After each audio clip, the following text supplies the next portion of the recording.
Hello, class. Today I am going to be your professor, and my name is Richard Smith. And what I'm going to be teaching you about is New Orleans Voodoo. So, what I'm going to start with, first off, are the origins of Voodoo. And then I'm going to go into the queen of New Orleans Voodoo, who is Mary Laveau. So, first off, to start with the origins of New Orleans Voodoo, we are going to start at Haiti.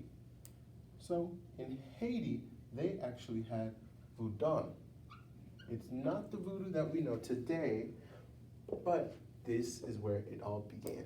So, they had Voodoo in Haiti, and then through the Atlantic slave trade, they then brought Haitian slaves over to the United States, okay? Or America. You get what I mean. So they brought them over here, right? And then when they did that, they brought the practice of voodoo over with them. But they didn't have as much freedom to practice it, so it was more something that, it was very secretive. It was very secretive. They did this in secret, because they didn't have the freedom to do it freely because, of course, they were slaves. But now, how New Orleans comes into play. Of course, we all know New Orleans is in Louisiana, okay? I'm just gonna write it out because I like writing on this word.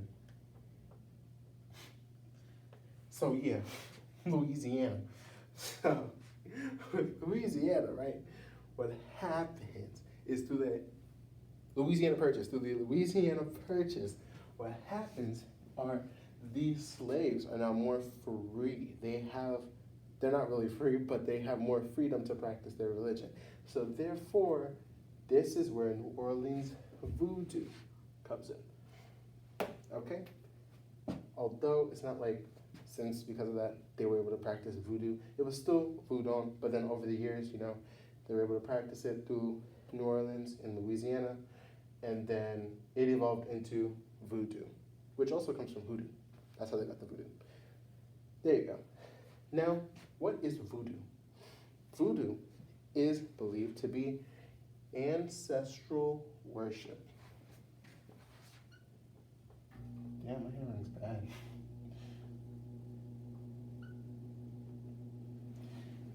Also, animism. So, it's believed to be both ancestral worship and animism.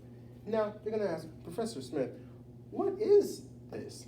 Now, ancestral worship, what I'm going to say is that this is just very self-explanatory. It's ancestral and worship. You can figure out what that means. But animism, I'll help you out with that. So animism, what this is it's just the belief that all inanimate objects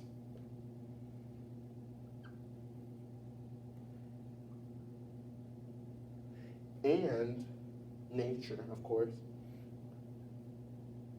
have a consciousness, okay? So I'm not going to use this as an example because I don't think that would be a good idea. But things like trees, like plant life, stuff like that, right? Actually, no, I think maybe this would be a good example too. Like they would believe that in voodoo, they believe that this would have a consciousness, as well as trees and all the other things that I mentioned would have a consciousness, and that what would be inside these things would be spirits that would control them, and that would also have influence over our world, the human world, because these are also in our world as well, which is why they would worship these spirits. So, talking about spirits, I'm going to go into my next point, which is that voodoo practitioners do believe in one God. So it is a monotheistic religion, but they also believe in spirits, and then that there are many different spirits, spirits of love, war, and whatnot, and these spirits are referred to as orishas. Read this here. And loas. Orishas are more female goddesses and goddesses and deities, and loas were male gods, okay, and deities. So an example of a female orisha would be the one that our guest speaker brought up in class. Don't remember the name, I'm sorry. Loas, however, I do know this one. An example of Helloa, that's weird. An example of Loa would be like Papa Legba.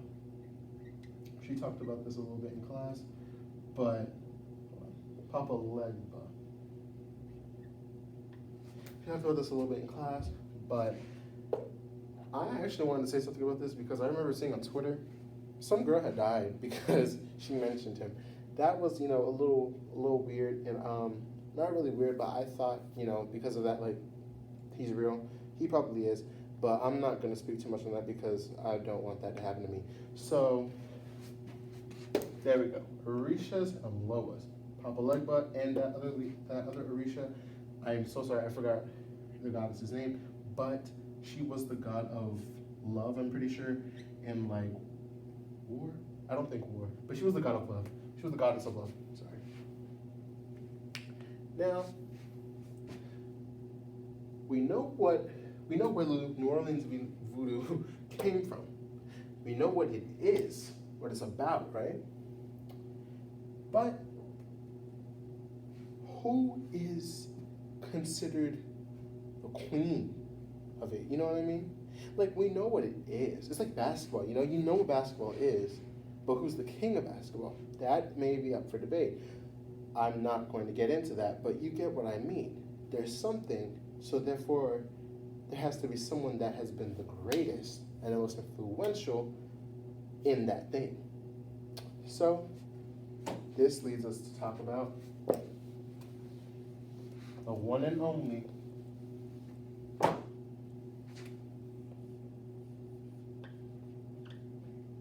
Marie Laveau. Now, I'm about to get my phone out for this one because I don't want to miss anything. Me personally, I like Marie Laveau. When I was learning about her, I was like, this is A-okay. This is pretty cool. I'm not even gonna lie. Now, with Marie Laveau, as I already mentioned twice now, I'm gonna mention a third time so you get what I mean. She is the voodoo queen. You know how like Nicki's the queen of rap? She's the queen of voodoo. This is just something, you need to know and respect. I can't argue with you about this. This is a fact, okay? And yes, Nicki is queen of rap. So what happens with her is here, okay? Through the video that I watched of her, it is believed and speculated that Marie Laveau was actually, although she was born in New Orleans, which is, now a very African American, city or state. I'm so sorry. City, I'm so sorry. There are a lot of black people in New Orleans. But my point being is that Marie Laveau was actually suspected to be born of a black mother and a white father, okay? So you got a black mother who was also a voodoo practitioner, okay? That's gonna play a part in there. This is gonna play a part in her becoming the queen of voodoo, obviously. So a black mother and a white father. Her father was also wealthy, obviously because he was white. But through this, right, it was said that she had more features of a white woman, which is why she was respected more and liked more in her community. We don't need to talk about that, but that is what happened, okay? So Marie Laveau looked white, basically, okay? Basically, she looked white, okay? No offense, but she just looked white. That's what happened. That's what happened. And now, what happens is, hold on. Oh yeah, sorry. Her father was also a politician. I should have mentioned that. Her mother was, I already said, a voodoo practitioner. Voodoo priestess, that's like the correct terminology for that. And her white father was, sorry, I didn't mean to say it like that, but her father was a politician. So basically, they didn't talk too much about her childhood. I don't know why they would. But they didn't talk too much about it, so I didn't really go back. I didn't really have a. I didn't really want to go into it. Basically, all I'm saying is that, excuse me, we're gonna skip over her childhood, and we're just going to talk about how she became the queen of voodoo. So the reason, well, first of all, what happened was she owned a hair salon, okay, like a beauty parlor, hair salon, blah blah blah, where people would come in, like politicians' wives and whatnot would come in, get their due, you know what I'm saying, get their hair cut, blah blah blah blah blah, get all done, you know what I'm saying, get all dolled up and whatnot. That's what they would do. That's what they would come to Marie Laveau to get done. That's what they would do. She was running her own business. She was a businesswoman, as she should. And so, they'd come to her shop, and what would happen is they would be gossiping.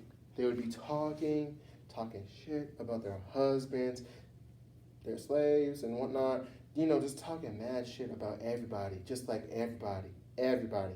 So, Marie Laveau, being the genius that she is, she would remember this, as she should. She would remember this. So, they're talking, shit in her shop, right? Like, talking. I don't want to, I already said it, it's all right. Talking. Yeah, sorry. You know what, actually, I'm going to read it. Sorry. They were just talking, gossiping. I'll just say gossiping. I'm sorry. They were just gossiping, okay? So they were gossiping, right? That's how you spell it? Sorry. They were just gossiping, right? So, being the smart woman that she is, she would take this and then use this as information later, right? This is like, you just hear someone talking, so then you keep the information, and then you're just like, I'm going to use this for later when they want to mess with me. And that's exactly what she did. So, she would keep this to herself. Keep this to herself. So what happened? Now with her doing that, is that she would then use this to blackmail. This is where it comes into debate, because although people do consider her the queen of voodoo, some also do believe that she just used her power, like, because she heard all this gossiping and kept it to herself, she was able to fly up through the social ranks because she knew everyone's business, basically. And, obviously that makes sense. So she was just able to skyrocket through the social ladder, right? So because of this, her knowing everyone's stuff, secrets and stuff and whatnot, through her shop, people believe this is why it's controversial. People believe that she wasn't really the queen of voodoo, but that she just knew things about you, and that's why she was so influential, powerful, and whatnot. But, that's neither here nor there. Some do believe in both, it's not like a cut and dry case where people believe she is the queen of voodoo, everything she did related to the spirits was true, blah, blah, blah, or like she just knew things about people and was able to use it to her advantage. People even believe that it was a little bit of both. I kind of do believe it was a little bit of both, but that's neither here nor there. So she did this, right? This allowed her to skyrocket through the social ladder. So with that, right, she then got herself a husband. His name was, hold on one moment. I'm sorry. It was Louis Christophe de Glahorn. Yeah, de Glahorn. So, with her husband, right, she ended up marrying him, and then what happened was she quit her shop. Now, I get it because she ended up having kids. She had 15 kids. 15 kids back to back with this man. That's crazy. But she had 15 kids back to back with this man. So, oh dang, I heard it was weird. But it's all right. She had 50 kids back to back with this man. So obviously, she wanted to take after her mother, get in touch with her motherly instincts and just raise her kids. Very understandable. That's what she did. That's what she wanted to do. Who's going to stop her? She's Marie Laveau. So that's what she did, right? But now, with that, she ended up, closing her shop. She didn't lose her status because, again, she knew a lot about people. So she still had that. So she still had that, she still had that going. But what happened was while she was, yeah, you see? So at this point, she didn't know anything about voodoo. She did not know anything about voodoo. But what happened was at this point, since she was getting at the keyword I said was getting into her motherly instincts. Remember how I said her mother was a voodoo practitioner? This is how she got into voodoo. So because she closed her shop and was taking care of her kids and got into her motherly instinct, she decided to take up after her mother and become a voodoo practitioner. Now, this is where it starts to get juicy. So, once she did that, right, she learned most of her voodoo practices from a man named Dr. John. Not too much known about him, but we just know he taught Marie Laveau the greatest, okay, on how to do voodoo. She learned it from Dr. John, and what ended up happening was she started practicing voodoo, blah, blah, blah, learned it from Dr. John. And so while she was practicing voodoo, she would sell things called greetery bags, which were basically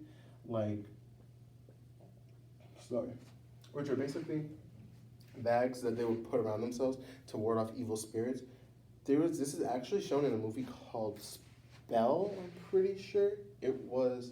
That's actually a really good movie to watch if you want to learn more about New Orleans voodoo. It actually showcases more the bad side of it because it's a bit of a horror movie.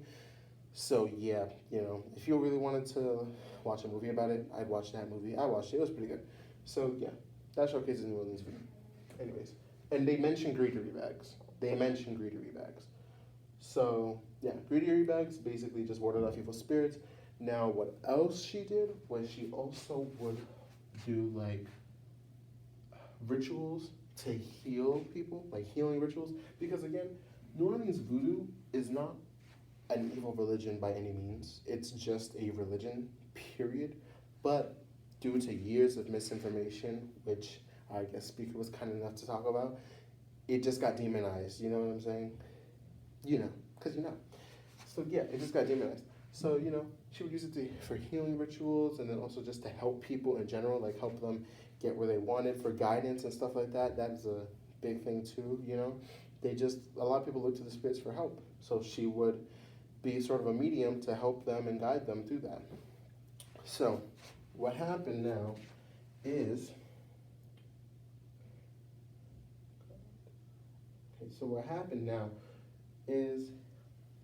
there is this one story about Marie Laveau's powers. This is why people believe that she is the voodoo queen, but then also, this is what divides people basically. This is why people believe she's the voodoo queen, but then also believe that she is not and just use her social power. So what happened was this rich man's son, we'll draw a dollar sign, for the rich man. This is the rich man, and then his son right here, little baby, little baby, little Timmy, So the rich man's son, right, was accused of raping somebody. He was accused of raping somebody. I'm not gonna talk more about this. He was accused of raping somebody. And so basically the charges were stacked up like high against him. And they were basically saying like, this man did it.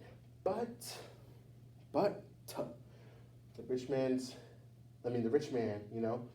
said, I'm not gonna have this. My son did not, I don't know, I was not there, but this is what happened. So the rich man said, I'm gonna go to Marie Laveau to ask her for help, because he went to everywhere he could. He exhausted all his resources. So he went to Marie Laveau, right? And what happened is Marie Laveau had said, okay, I'm gonna help you, but you have to give me a house in return. So the rich man said, okay, deal, I'll do it, as long as you help my son. So this is what went down. Marie Laveau took three hot guinea peppers, okay? Guinea peppers. This is my first time hearing about them, but apparently they are very, very, very hot. I actually don't really know how hot they are because I have not tried one and I'm not gonna try one. But I've had Scotch bonnet peppers, which are like 200,000, I'm pretty sure. That's maybe low. It's high up there on the Scoville unit. I don't know the Scoville units of this, but they say it's pretty hot. So they were saying that this is pretty hot, right? And she put three of these inside her mouth. And the reason why she did this was so that, because it's believed that the spirits are actually going to come to those that they see in great pain. They take pity on them. So they're more likely going to come to those that they see in great pain. And so Marie said, if they see that I'm in great pain, they're going to come to me. So therefore, I will be able to ask them what it is that I want from them. So when she did this, put those three in her mouth, the spirits came to her. This then spiritually charged the guinea peppers, so to speak. This is how they used it in the video, but this is what they charged it basically. And what happened was, what happened was when she did this, what happened was she then the next day, I think it was the next day, I don't know, when the trial came and the judge was presiding over the rich man's son's trial, before he sat down, she took the 3 peppers out of her mouth and put it under the judge's chair, okay? Now, the significance of this is that since she put it under his chair, since she first of all had them in her mouth, when she was summoning these spirits to talk to them, summoning them so that they would talk to her, so they could grant her what she wanted. These spirits recharged the guinea peppers, and then her placing this under here allowed the spirits to do their bidding upon the judge. Okay, this is the judge. Let's just say this is the judge. All right. Which then, now this is where people get split. Decided, which is when the judge then decided, who was presiding over the rich man's son's case, to say that the son was not guilty.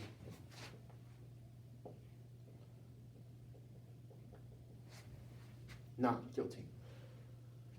Now, the reason why people split about this is because, yes, you can believe in this story, but then also don't forget, she knew a lot about people. She knew a lot about people through her shop and was able to rise up to the social ranks, right? So because of that is why people say that this is why some people say that this wasn't really voodoo. This was really her just exercising her power, her social power. And she just either probably blackmailed the judge to rule in favor of the rich man's son, or she used some other type of form of bribery. So that's what people believe. It's up to you to interpret it however you want to, but nonetheless, the judge ruled in favor of the son, and Marie Laveau got her house, as she should. So, with her house, right, she then, with her house, to be honest, that's really the end of Marie Laveau. Because after this, there isn't really much to talk about her, except for that people really revered her as a saintly figure. She was seen as this kind woman, extremely kind woman, that, because again, as I said, remember how she used voodoo to do healing rituals and whatnot?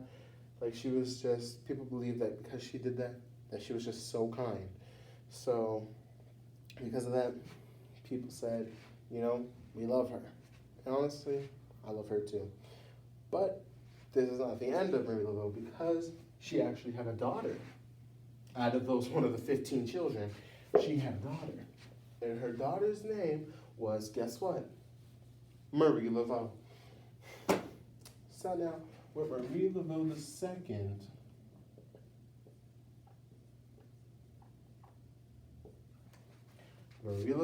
II, what happened was people didn't really like her as much as her mother. They thought that she was, not as nice as her mother, and that she was just mean. She was just a meanie. And just dang, that's crazy. Because she did do voodoo. No, wait, hold on. Yeah, she did do voodoo, but that's not the point. What I meant was she looked just like her mother, basically. She looked just like her mother, but she looked like a spitting image of her mother, but she did not act like her in any way, shape, or form. So people didn't like her for that, of course, because she was mean. But since she still did voodoo, what she ended up doing instead of being a kind person was hosting these just orgies. I'm sorry, but it's just weird. She literally had a brothel. She had a brothel. She had a brothel. Like, no one else thinks this is crazy. Like, she had a brothel. Although, yeah, no, the police, the New Orleans police, they thought this was crazy too. And of course, this is illegal, so they were gonna go shut it down. But see, here's the thing: Marie Laveau II, they thought they were to shut it down. Then Marie Laveau would haunt them. So they said, we're not dealing with that. And honestly, I don't blame them. But, that's what she did. She had these orgies in this place in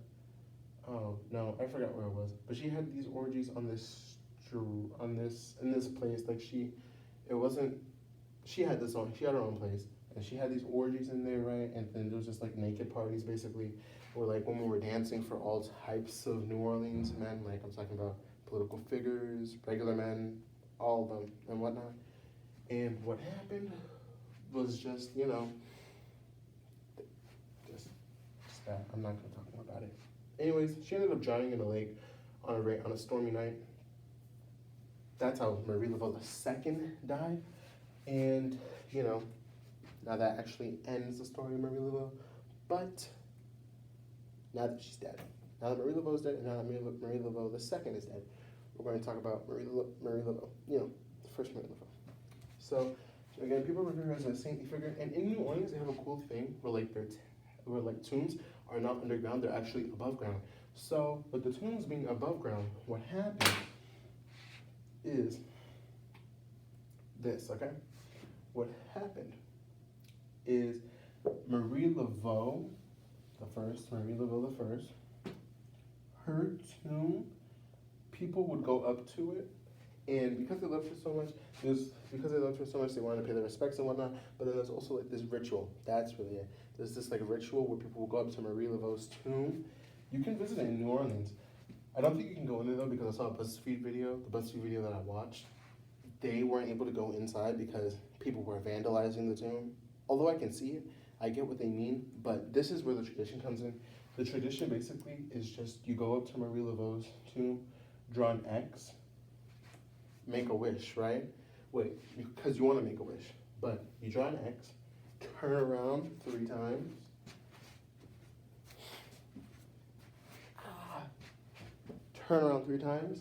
and then shout your wish out to the X, basically, that you made on her tomb. Now, after that, you go about your business. If your wish is granted, however, you have to come back and circle your X, okay? So that way you can tell others of her power.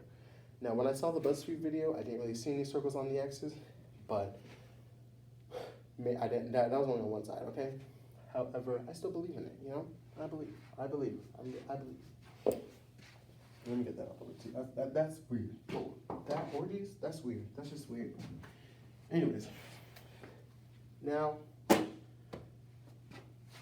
that's it. That's my presentation and significance of Marie Laveau. However, to reiterate and wrap it up, New Orleans voodoo originated from Haitian voodoo, which the Haitian slaves were brought to America into the Louisiana Purchase, were able to more freely practice their religion, and then brought us New Orleans voodoo. Now with New Orleans voodoo came a queen called Marie Laveau. She was amazing and nice. She used her power to rise up to the social ranks, and then also she stopped that and then became a voodoo priestess. But then this is, again, where people find controversy and think that she either really used her social power instead of actually communicating with the spirits. Believe what you want to. However, I believe it was a little bit of both. She was just a brilliant woman that used her power to rule society and, used it to further herself, as she should. She also had a daughter who was not They like her, looks like her, but not like her. And it was just mean. Just mean. Very sad. So, you have that. Now, Marie Laveau's dead, her daughter's dead. However, though, the spirit of Marie Laveau lives on in the hearts of the New Orleans people. And since they revere her as a saint, they respect her tomb with the utmost dignity. And then they have that cool ritual. So, that is the end of my presentation, and I thank you for listening.